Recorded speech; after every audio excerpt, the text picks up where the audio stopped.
Hey, Courtney's Faith here. Thank you so much. If you haven't yet, please subscribe to my channel. I am actively working on growing this channel, and I would love for you to be part of my world. So hit that subscribe button.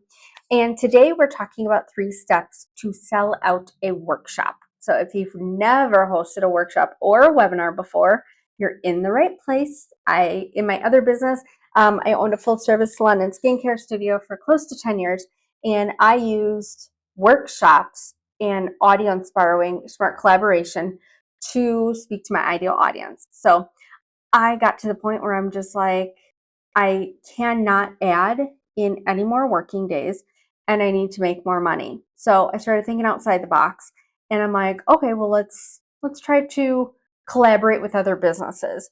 And that served me very well.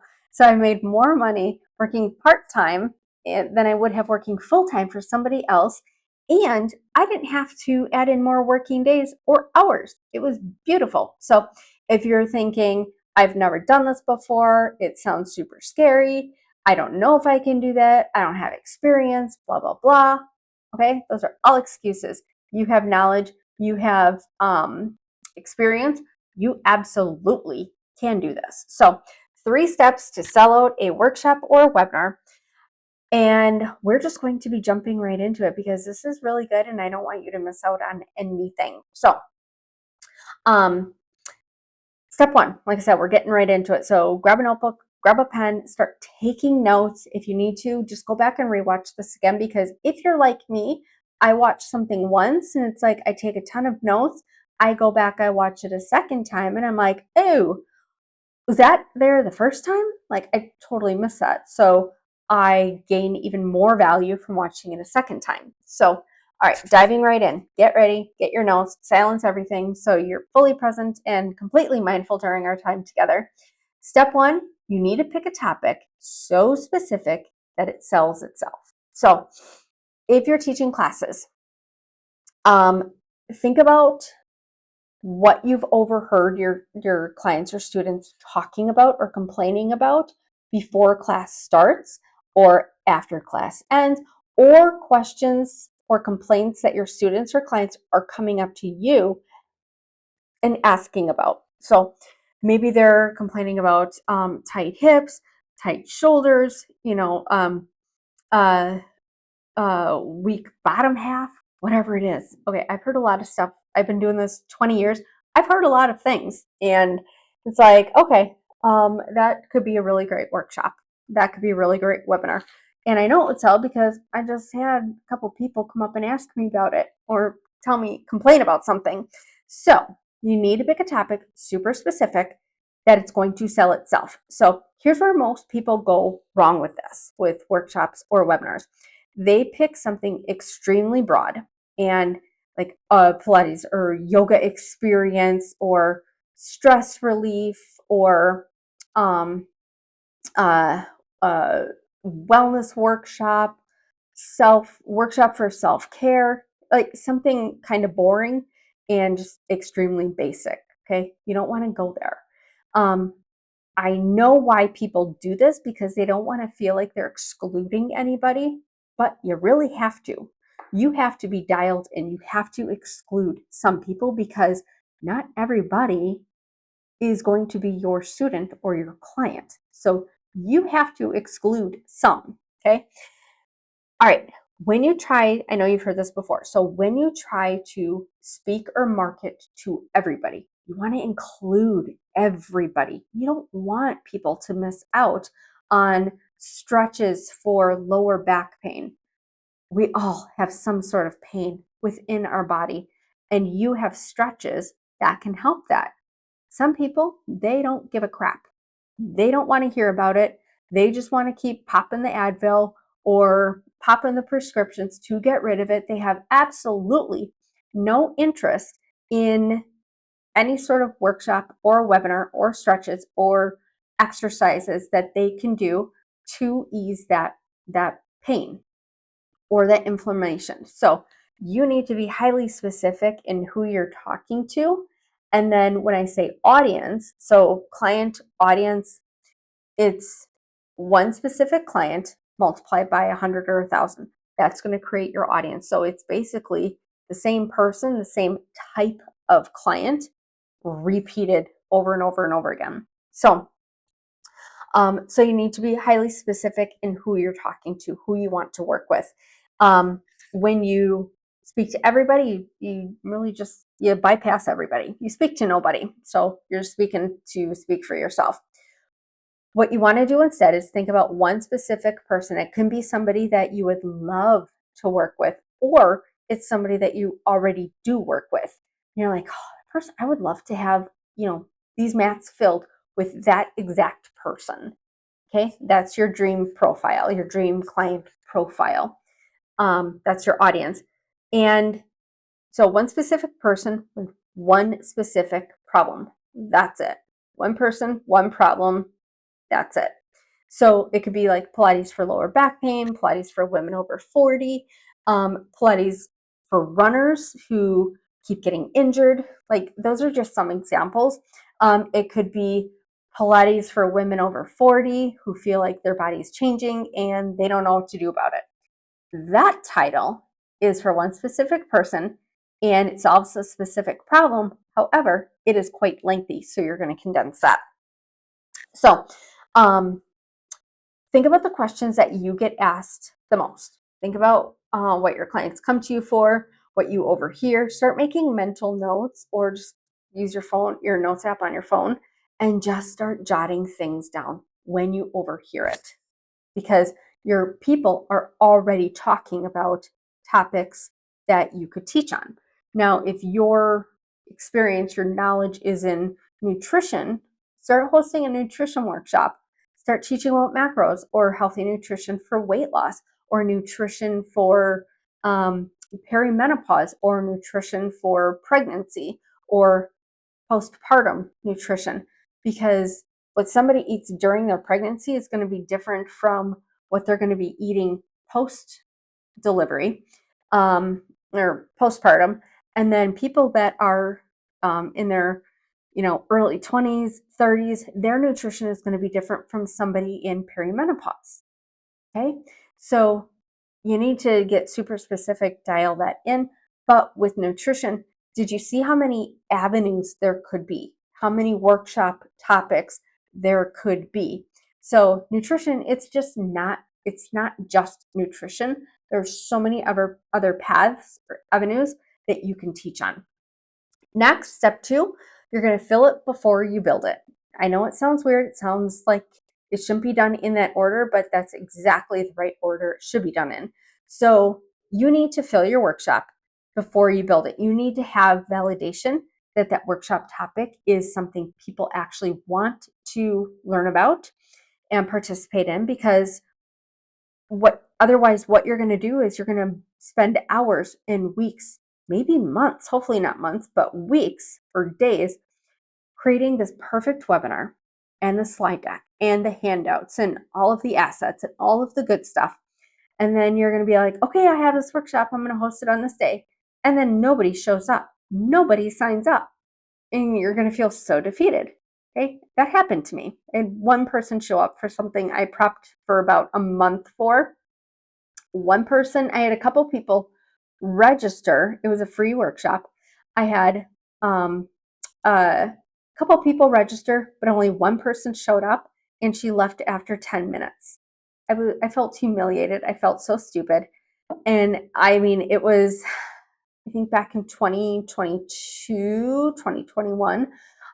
So I don't even remember if after she left, if I just closed my computer and stopped, or if I actually finished it. I don't remember, but I just remember, okay, 10 minutes in, and I thought it was going well, and she left. And then it's just me talking to myself about something I thought was super valuable, but they didn't care about it. So you need to do it backwards. So you need to fill it, get people registered or invested if you're offering it as a paid workshop, or you can host it for free just to get more interest and email addresses. So you're going to be getting the interest first, and then you can say, okay, this is a topic people are going to want. and then I'm going to build it out. So you're not going to be promoting it or, having your landing page and then 2 days later or 5 days later, whatever it is, have the workshop. You're going to give at least a 10-day lead. So you have your registration, you're talking about it, and you do need to be talking about more often than you think. Because a very small percentage of your followers on social media actually see your stuff. So you need to be talking about it over and over and over again, more often than you think, for it to actually hit the right people.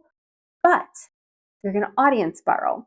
So you're going to visit 3 to 5 businesses and just introduce yourself. You can send an email, you can make a phone call, you can send a DM on socials. But if they're local to you, I would really just stop in there, just introduce yourself, make it nice and sweet and short. Just say, hey, I'm so and so. I teach Pilates, and my specialty is this. Would you like to um, uh, collaborate with me and offer? I would love to offer a workshop for your community. You get a value add for your clients, and I get to get in front of some new amazing souls, some new people. Does this sound like something that you would like to participate in or collaborate on? So most people are willing to say yes because, of course, they're going to want to offer more value for their audience already. And if they don't have to do anything, that's like a win-win. That's gold for them. So it doesn't have to be very lengthy, just one short, sweet paragraph, or just that nice, warm introduction, casual introduction. So the reason why this works well is because you're not building an audience from scratch. You're already walking into a room where trust exists, and these people already trust whichever business is going to partner with you. They already trust that business. So in turn, you're going to gain some of their trust right away. And if they're already choosing to spend however much time your workshop is, 60 minutes, 90 minutes, a full day workshop, they're already investing in you. So it's your job to show up and deliver value. So it's not as scary as it sounds. It's actually very, very easy. And yes, I still get nervous when I do workshops, but then as soon as I get people in, it's like, okay, now I'm feeling the energy. I'm feeling good. I'm talking to people. It shifts the mood. It shifts the vibe of the room, the atmosphere of the room, the environment. And it's like, okay, this is going to be fun. These are my people, and we're just all looking forward to spending this time together, however much time that we have. So again, you're not building the audience from scratch. You're borrowing it from somebody that already has trust with those clients, and now they're choosing to spend time with you. So you already have part of their trust. And once they're in that workshop with you, okay, now it's your job to keep them and to transfer that trust a little bit, move that trust a little bit forward and offer them the next natural step. So you're going to be validating your topic. You're going to be gathering people for that. And then you're going to build out your workshop or your webinar. So I don't just reverse it. Now, step 3, you're going to structure it so people want more. And this is about what actually happens in the room. So a lot of instructors, when they host a workshop, they go in, they teach, they connect, they give a ton of value, and it's really, really good. And then at the end, people get up and leave. There's not a next step. There's not a connection. And that's the instructor's fault. The host who's ever teaching the web, probably you. Okay. I've done it too. So no judging. But if you're hosting, teaching a workshop or a webinar, it is your job to make that offer at the end, to open up that door for the next natural step, for them to work with you, for them to get into your world. They're already 1 foot in. So extend that hand, bring them all the way in. You don't need to pitch. You don't need to make it anything salesy or anything like that. High pressure, we're not doing that. But if you liked what we talked about today, here's how you can work with me. If you're doing slides, just make it, put up a slide with your socials, your email, your contact info. You can do a QR code that they can scan and it brings them to your offering page. That's probably the easiest. But at the end, you do need to have a natural next step for them to take. You don't want to just leave them high and dry. The workshop ends, you close that door, and it's like, okay, well, I'm no better off than I was before. Yeah, I got to meet these people. I got to talk to them and teach on a really great topic. But if there's no next step, what are you doing? Okay, that's messed up. You don't want to do that. So you need to open up that door, extend that hand and say, come with me, I'm going to help you. This is what we're going to do next. So people are ready. They want to come through that door. You need to open it and offer your hand, bring them through. So pick a topic that feels specific enough that the right person sees herself in it immediately. You're going to fill by reaching out to local businesses who already have your people, and then structure the workshop so there's a clear, natural next step at the end. That's your offer, not a pitch, it's an offer. This is how you sell or you build a sell out workshop, and it works. I've seen it work for instructors who had zero following and were completely new, but they're like, I don't want to spend years or however long it takes to build an established client base. I don't want to take that time to do that. So I want to skip all of that and get right to, step 3 or 4. Well, this is how you do it. You borrow audience. It doesn't matter if you're just starting out. If you started teaching classes 6 months ago, you can start now. And this is how you do it with these 3 steps. So if you watch this and you're like, oh my gosh, okay, it can be easy and it doesn't have to be hard. It doesn't have to be nerve-wracking. It really doesn't. So watch this video again, watch it a second or a third time, take notes and start making a list of businesses that you would like to collaborate with, and then just not pitch them, but reach out to them. Start that conversation, open up that door, or stop in if they're local to you. Stop in, introduce yourself, and start collaborating that way. It's strategic, and you're going to make more money speaking to more people in a very short amount of time than it would to teach more classes to make the same amount of money. So, okay. Thank you for spending your time with me. I hope you got value out of this. If you're teaching classes or if you're thinking about workshop topics, comment. Let me know what you're thinking about. I want to hear your ideas, what you took away from this video, and please make sure to hit that subscribe button. I am actively working on growing my YouTube channel, so I would love to have you in my world, love to have you follow me, because I do post a lot more videos like this. And yeah, so I look forward to hearing from you, and we'll talk again soon. See you in the next video. Thanks. Bye.